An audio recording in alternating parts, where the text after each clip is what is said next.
very good day to you. With the news at this time, I am Deanna Jordan. To begin the news, here's a look at the leads. Police have asked for advice on a lawyer's alleged verbal abuse of a policewoman. Well-known actor and comedian Henry Rodney has died. In regional news, St. Martin is formulating a cost of living advisory. For the international news, we'll bring to you the latest bulletin from the BBC World Service. The details of these and other stories will be coming up in just a moment. Want value for your money? Of course you do. So what you want is News Talk Radio Guyana 103.1 FM for best value, wide coverage and streaming online worldwide on them waves. Call our helpful staff today on 223-1056 or 223-1041 for low rates. Advertise with us. 103.1 FM. Accurate information blended with great music. And now the news in detail. The Guyana Police Force has sought the advice of the Director of Public Prosecutions on the alleged verbal abuse, including racially offensive remarks against a policewoman by a city lawyer. Police Commissioner Clifton Hicken says the file was completed and it was sent for legal advice. News Talk Radio Guyana understands that the legal advice has been provided, but so far police have not said what is the nature of the advice. When asked whether Woman Special Constable Shawnette Ballers and lawyer Nirvan Singh were questioned, Commissioner Hicken said an investigation was done. The police commissioner said Constable Ballers was still on duty, but not at the Cummings and Middle Streets location where the fracas allegedly occurred. The policewoman has since filed a private defamation lawsuit against the lawyer in which she outlines her account of the events at the location where she had been posted to provide security services. Meanwhile, the Working People's Alliance, WPA, on Thursday called on Commissioner Hicken to treat the Ballers matter with the seriousness it deserves by launching an immediate investigation. The Guyana Defense Force, GDF Skyvan, on Thursday suffered an engine failure but landed safely at the Chedijagan International Airport. According to one of the sources, 10 soldiers were returning from Mabaruma, Northwest District, when the right engine failed due to a power surge while the aircraft was flying over the Essequibo River. Another source said an investigation would be launched into the occurrence that appeared to have stemmed from bad weather. There was no reported visible damage on the plane. Fire Chief Gregory Wickham says firefighters are being prepared for Guyana's oil and gas sector. He says already 10 firefighters are being trained virtually. Presently, we have engaged no less than about 10 officers who are being trained in NIBUSH. That is a special area in health safety and fire safety. And so that is ongoing. I can say that this morning that examination was written. So we are awaiting successful results from that examination of those 10 persons who would have been selected and been on that course.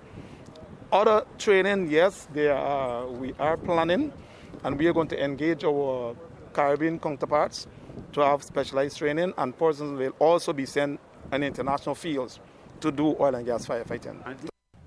He says plans are in the pipeline to get practical training. Well, yes, the practical aspect is what we does actually in Guyana Fire Service all the time. So it's just to build capacity that we would have acquired the necessary qualification so that we're able to use that to support the practical exercises and knowledge that we have so that we're able to execute when called upon. But there's the plan also is to have our regional counterparts and even persons in the international field lend us this more liaison or practical courses in firefighting in the oil and gas. Fire Chief Gregory Wickham. Home Affairs Minister Robeson Ben says that efforts are continuing to increase the racial diversity of the joint services. Historically, Guyana's state security apparatus has been staffed mainly by Afro-Guyanese. But Mr. Ben says that is being changed. It's a work in progress. We know we've had questions of COVID, we've had questions of responsiveness in the areas, and this is not only for the fire service, for all the services.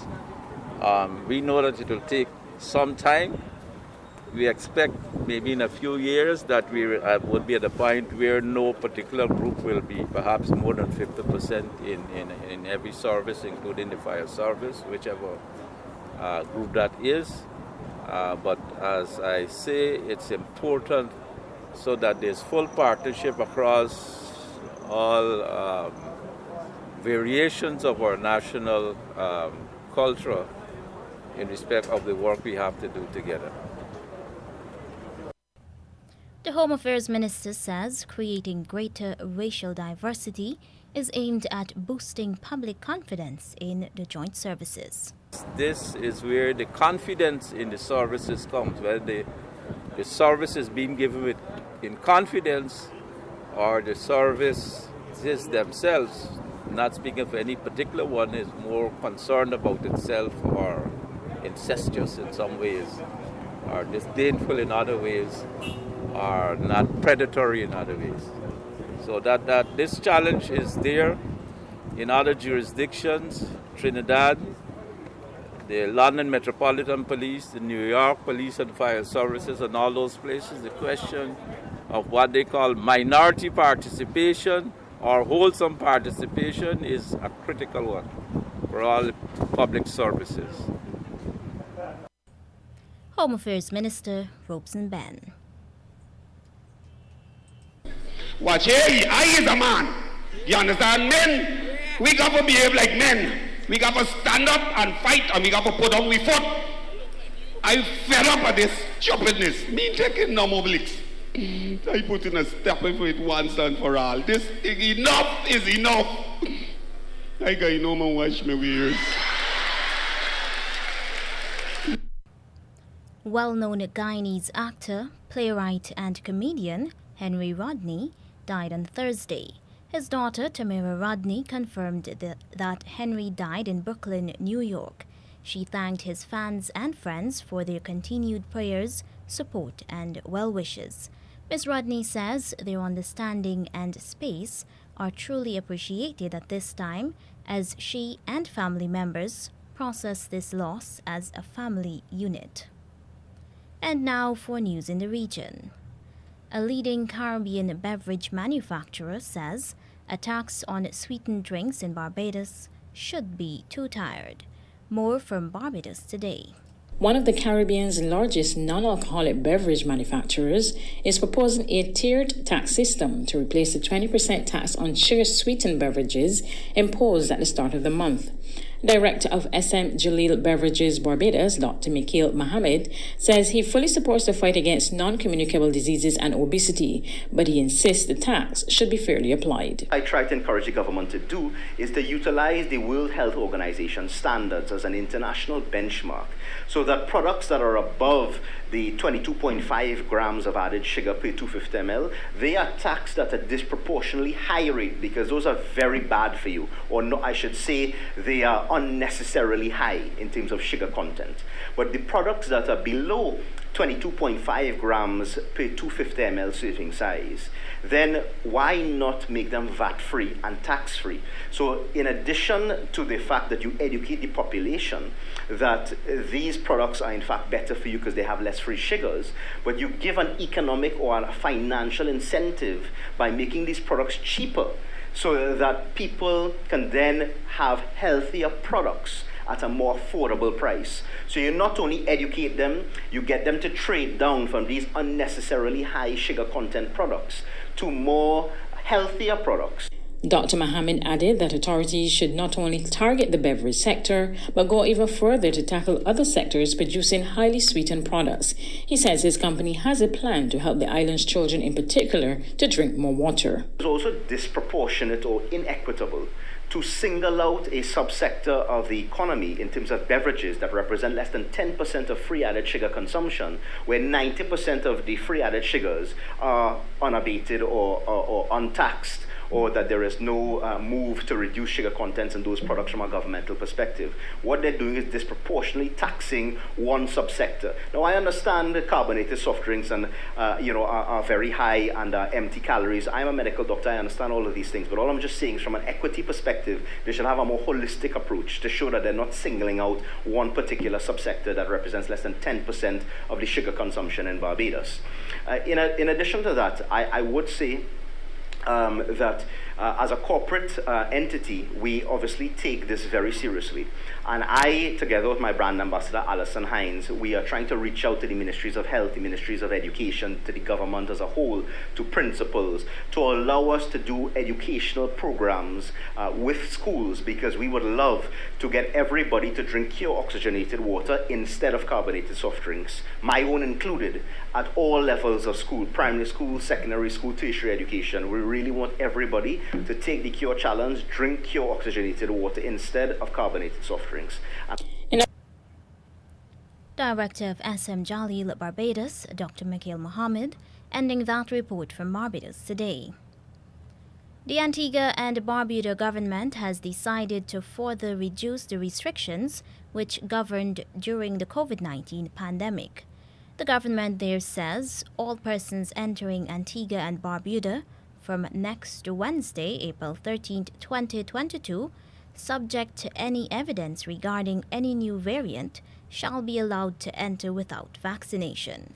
However, all those persons who are unvaccinated are required to submit a PCR test no more than 4 days old before boarding their flight to Antigua.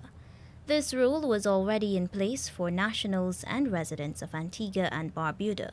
The lifting of the restriction now extends to tourists, visitors, and in-transit passengers. St. Martin's Social and Economic Council has requested a cost of living advisory based on research. The advisory had been requested by Prime Minister Sylvia Jacobs. The advice focuses on the cost of living of 2, 3, and 4 family households, monthly expenses, monthly income, basic needs, living wage versus the minimum wage, and the possibility of establishing a living wage threshold.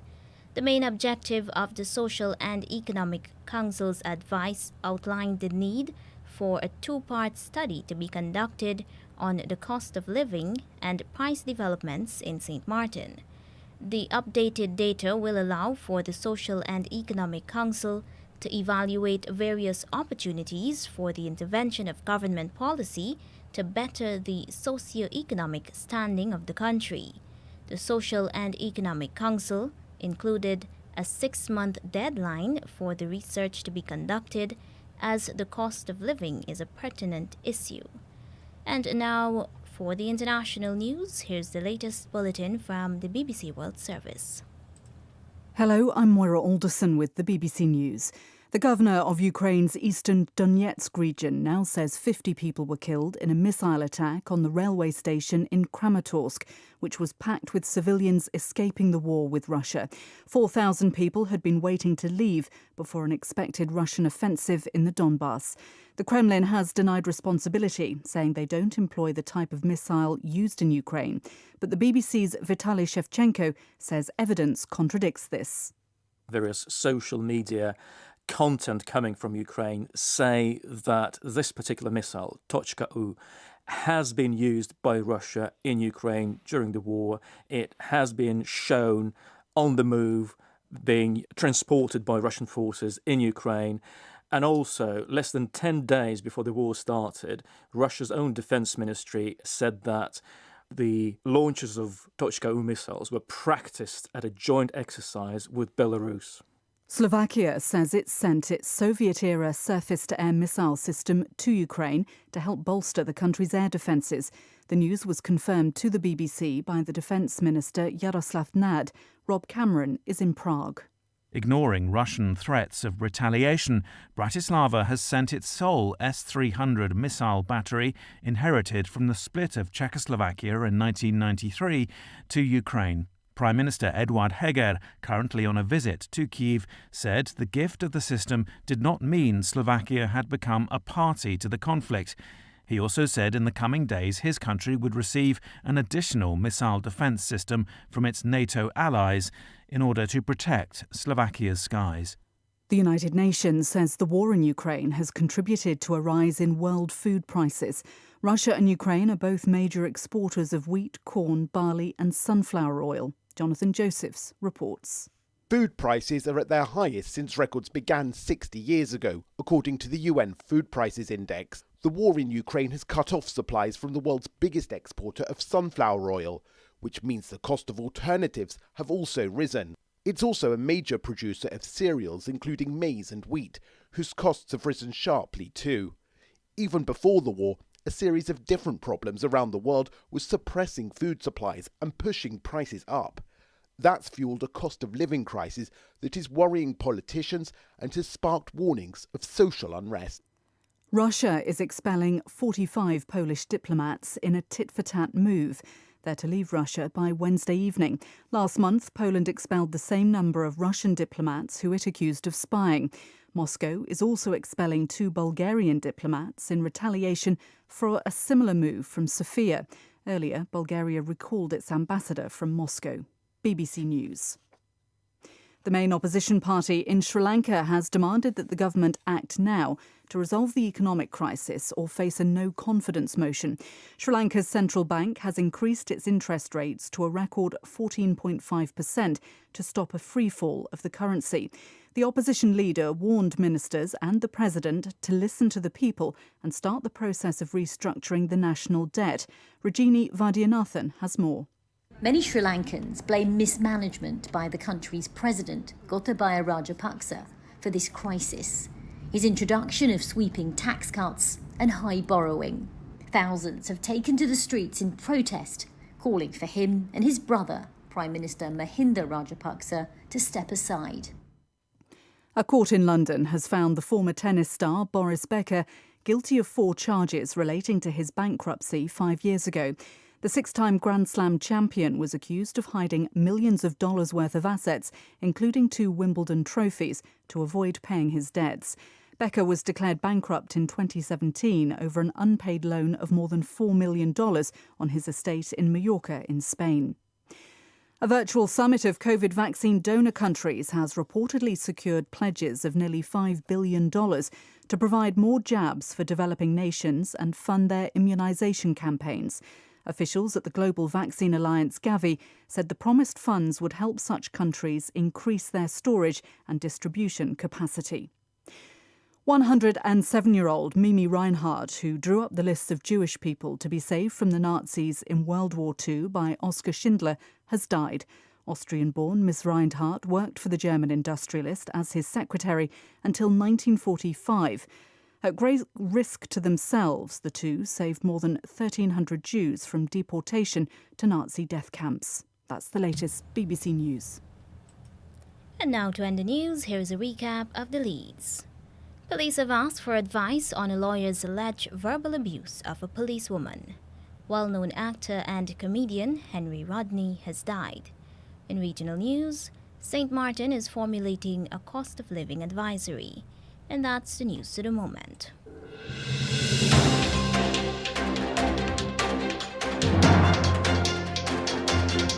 This has been the news, compiled in the News Talk Radio newsroom.